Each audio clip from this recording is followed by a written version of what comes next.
आप इतना जोरदार प्रचार कर रहे हैं गहलोत जी, तो फिर बार बार आप ये क्यों कहते हैं कि मैं पद नहीं छोड़ना चाहता, छोड़ना चाहता हूं, पद मुझे नहीं छोड़ रहा?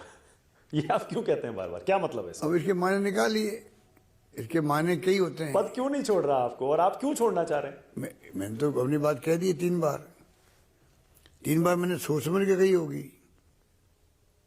आपकी इतनी सारी योजनाएं, और मैंने भी कहा शायद छोड़ेगा भी नहीं, शायद छोड़ेगा।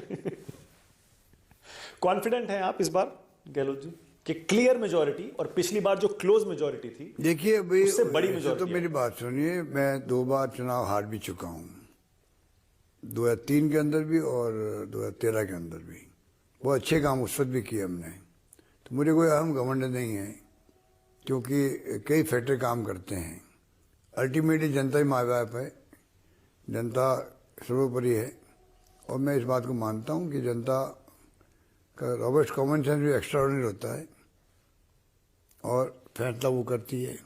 तो मुझे लगता है इस बार कि केरला में रिपीट हो सकती है, राजस्थान में क्यों नहीं हो सकती? यहाँ के लोग भी केरला से कोई कम समझदार नहीं है।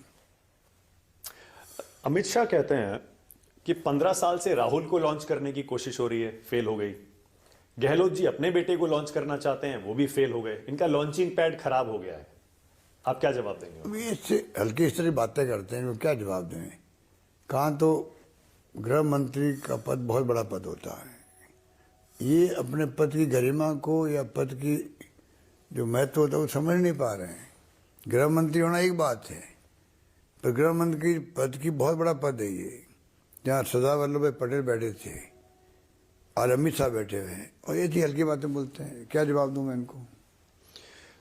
अभी प्रधानमंत्री का एक और बयान है जो बड़ा वायरल भी हुआ था, अभी उसका आपने जिक्र भी किया था। प्रधानमंत्री कहते हैं जादूगर जी को नहीं मिले वोट जी, राजस्थानी भाषा में कहते हैं। फिर वो कहते हैं कुछ लोग खुद को जादूगर बोलते हैं, पर इस बार जनता बोल रही है 3 दिसंबर कांग्रेस छू मंतर। ये जो जुमले उनको लिख के देते हैं ना, वो पढ़ रहे हैं आकर के।